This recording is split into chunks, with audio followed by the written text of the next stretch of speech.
Hello friends, so today we are going to start with the new topic that is resources.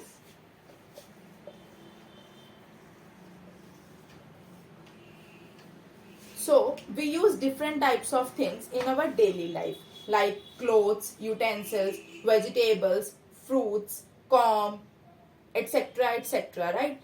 So they are basic to satisfy our need, right ये सब चीजें हम use करते हैं, जैसे हमें air भी चाहिए, वाटर भी चाहिए, कपड़े भी चाहिए, वेजिटेबल्स भी चाहिए, फ्रूट भी चाहिए, सब कुछ चाहिए अपनी नीड्स को सेटिस्फाई करने के लिए। तो ये सभी चीजें जो है रिसोर्स कहलाती हैं। तो रिसोर्स होते क्या है?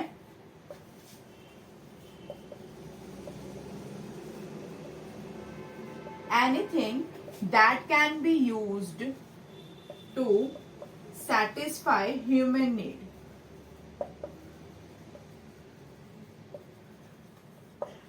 कोई भी ऐसी चीज जो कि ह्यूमंस की नीड को सेटिस्फाई करने के लिए जरूरी हो, उसे रिसोर्स कहा जाता है। अब जो रिसोर्स होते हैं, कैसे हम किसी भी सब्सटेंस को रिसोर्स कैसे कंसीडर कर सकते हैं, तो उसके लिए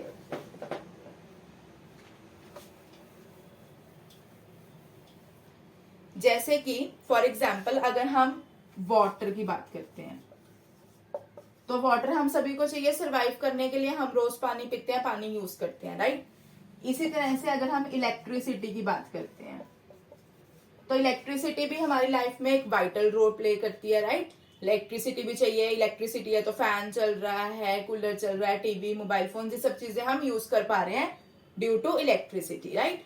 और जैसे वेजिटेबल्स हैं, फ्रूट्स हैं, अब फूड, शेल्टर एंड क्लोथ तो ह्यूमन की बेसिक नीड्स है, राइट। तो ये सब चीजों को हम यूज करते हैं। हम वेजिटेबल्स भी खाते हैं, फ्रूट भी खाते हैं, क्लोथ्स भी पहनते हैं, बहुत सारी चीजें यूज करते हैं, राइट। सो इट मीन्स कि इन सभी चीजों की यूटिलिटी है, यूटिलिटी, या फिर हम कह सकते हैं यूजेबिलिटी।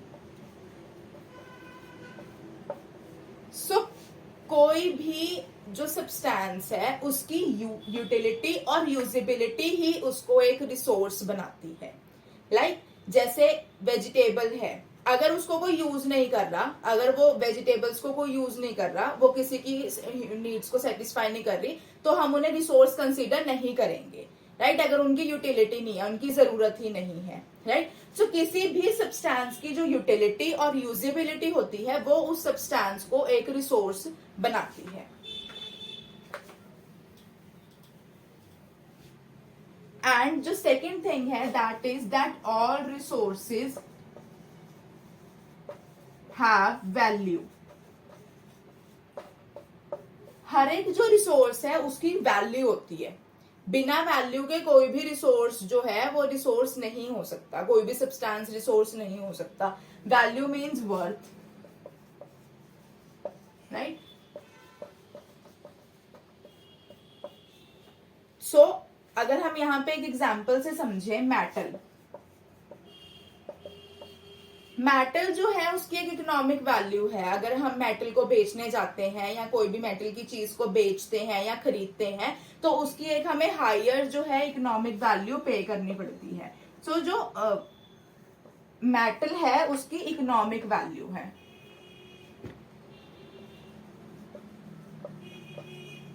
राइट। अगर उसी के साथ मैं बात करूं एक लैंडस्केप की, तो लैंडस्केप की कोई भी इकोनॉमिक वैल्यू नहीं है। लेकिन ये दोनों ही चीजें जो है ह्यूमन की नीड को सेटिस्फाई करने के लिए इंपॉर्टेंट है।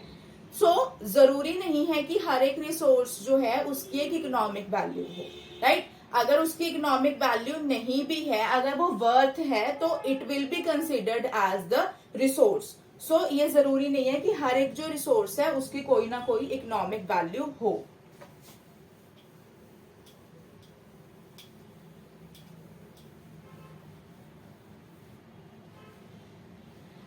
कुछ ऐसे रिसोर्सेज होते हैं जो विद टाइम, जैसे जैसे टाइम बीतता जाता है, जैसे जैसे टेक्नोलॉजी आती है, वो उस रिसोर्स को हम जो है इकोनॉमिकली वैल्यूएबल बना सकते हैं।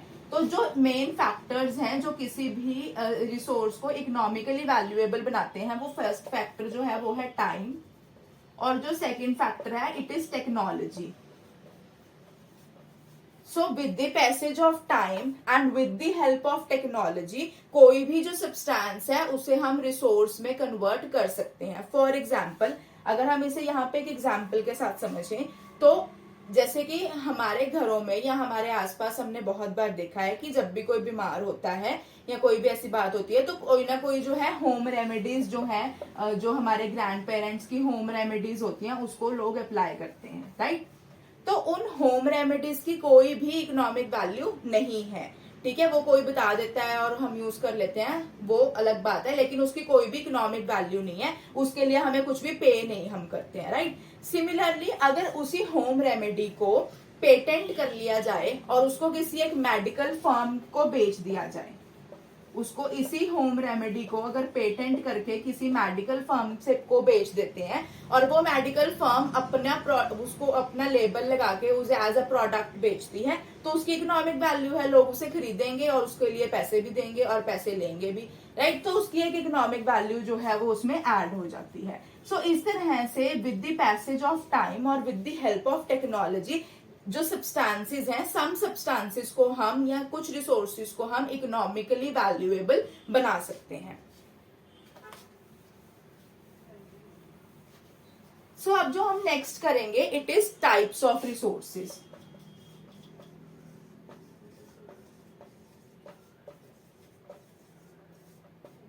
सो जो सबसे पहला टाइप है रिसोर्सेज का वो है नेचुरल रिसोर्सेज. तो जो नेचुरल रिसोर्सेज है, नेचुरल रिसोर्सेज जो है वो ऐसे रिसोर्सेज हैं that are drawn from nature. सबसे पहली बात तो they are drawn from nature, हमें नेचर से मिलते हैं, कुदरत से मिलते हैं, राइट. और दूसरी जो मेन इसमें पॉइंट है वो ये है कि they can be used without much modifications.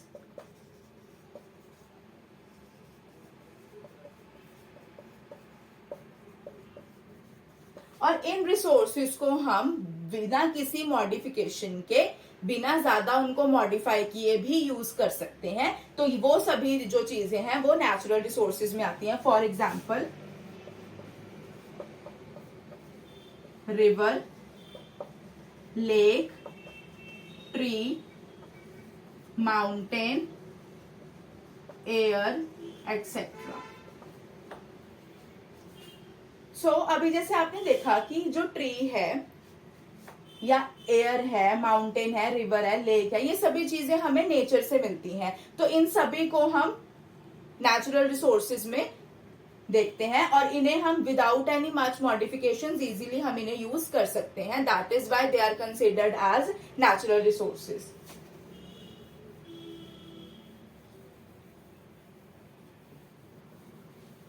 अभी आगे जो नेचुरल रिसोर्सेज हैं उनको भी 2 कैटेगरीज में डिवाइड किया गया है. That are renewable and non renewable. So first of all जो रिन्यूएबल कैटेगरी है, मतलब कि जो रिन्यूएबल नेचुरल रिसोर्सेज है, रिन्यूएबल का मतलब होता है दैट कैन बी रिन्यूड, जिसे हम रिन्यू कर सकते हैं, और रिप्लेनिश्ड, राइट. क्विकली एकदम से हम इनको रिन्यू और रिप्लेनिश कर सकते हैं, ठीक है. फॉर एग्जाम्पल सोलर एनर्जी,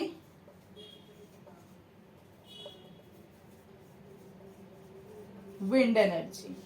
जिस तरह से सोलर एनर्जी है, विंड एनर्जी है, तो ये क्या है, ये क्या रिन्यूएबल रिसोर्स है. जैसे सोलर एनर्जी है, हम सब सोलर पैनल्स देखते हैं, रोज सूरज की धूप जब उस पर पड़ती है तो वो सूरज की धूप के साथ साथ एक जो है सोलर एनर्जी जो है वो प्रोड्यूस हो रही है, ठीक है. और विंड मिल्स हैं, अब जैसे जैसे विंड चल रही है, विंड मिल घूमता है और विंड एनर्जी रिप्रोड्यूस होती रहती है, right. So they are considered as renewable resources, जिनको हम क्विकली रिन्यू कर सकते हैं, राइट. और दूसरी तरफ होते हैं नॉन रिन्यूएबल रिसोर्सेज, जैसे कि इसके नाम से ही क्लियर है, नॉन रिन्यूएबल. इन्हें हम रिन्यू नहीं कर सकते, इसीलिए इनका लिमिटेड स्टॉक होता है. ऐसे रिसोर्सेज जिनका स्टॉक बहुत लिमिटेड है, जैसे जैसे हम इन रिसोर्सेज को यूज करते जा रहे हैं ये रिसोर्सेज जो है वो कम होते जा रहे हैं, ठीक है। तो वो सभी क्या है, लिमिटेड स्टॉक है, नॉन रिन्यूएबल रिसोर्सेज के अंडर वो आते हैं। Like petrol. अब जो पेट्रोल है, पेट्रोल को फॉर्म होने में थाउजेंड्स ऑफ इयर्स लग जाते हैं, तो इसलिए वो नॉन रिन्यूएबल रिसोर्सेज में अभी हमारे पास बहुत लिमिटेड है, और जैसे जैसे हम यूज कर रहे हैं वो खत्म होता जा रहा है और उसको दोबारा रिन्यू होने में हजारों साल लग जाएंगे। So petrol is considered as the renewable resource.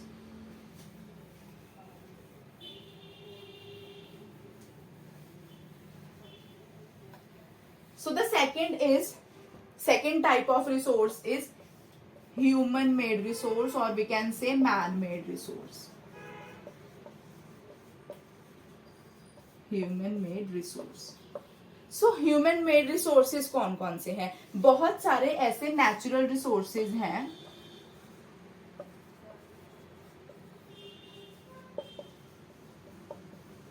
that cannot be used in their original form. बहुत सारे ऐसे नेचुरल रिसोर्सेज होते हैं जिन्हें हम उनकी ओरिजिनल फॉर्म में यूज नहीं कर सकते, लाइक आयरन। अब आयरन में से जब तक ह्यूमन उसमें से आयरन को एक्सट्रैक्ट नहीं करेगा तब तक हम उसे यूज नहीं कर सकते। जैसे आयरन नेचुरल रिसोर्स है, राइट, लेकिन जब तक हमने उसमें से आयरन को एक्सट्रैक्ट नहीं किया तब तक हम उसे यूज नहीं कर सकते हैं। तो इसी तरह से बहुत सारे ऐसे रिसोर्सेज होते हैं जिन्हें मॉडिफाई करना पड़ता है, जिन्हें हम उनके ओरिजिनल बेस में फॉर्म में यूज नहीं कर सकते हैं। So they are known as human made resources. और वो मॉडिफिकेशंस जो हैं नेचुरल रिसोर्सेज में वो ह्यूमंस ही करते हैं, राइट। जैसे पीपल यूज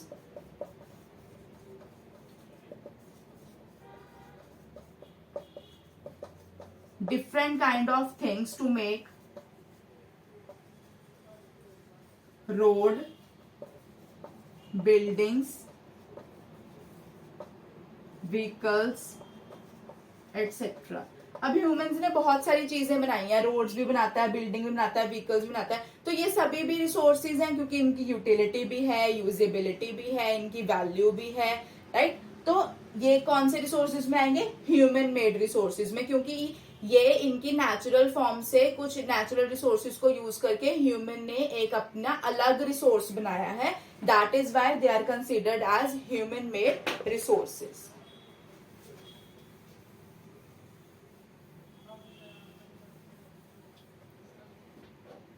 जो थर्ड टाइप ऑफ रिसोर्स है, it is human resource. Don't get confused with human made resource and human resource.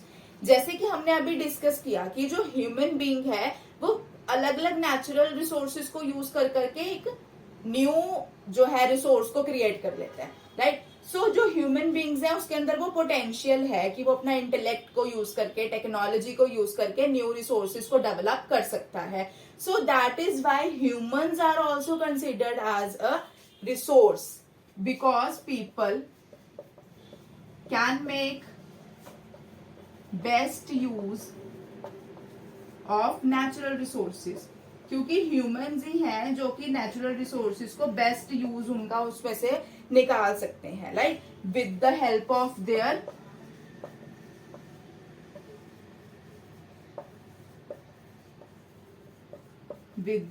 Of their knowledge, skill and technology. तो इसीलिए जो ह्यूमंस हैं उनको भी एज अ रिसोर्स ही कंसिडर किया गया है, राइट। सो आई होप कि ये तीनों टाइप्स आपको क्लियर हैं रिसोर्सेज के।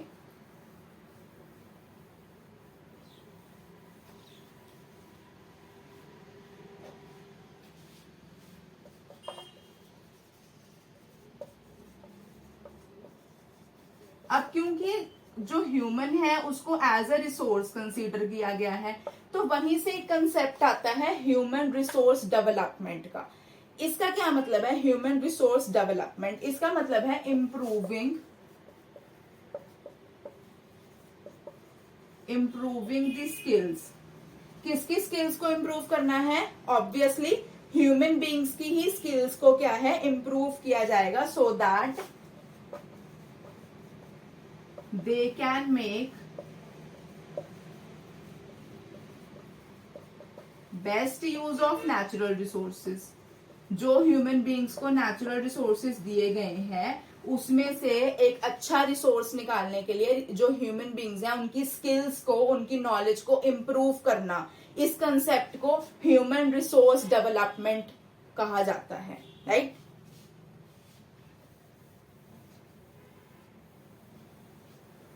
And the another fundamental is resource conservation.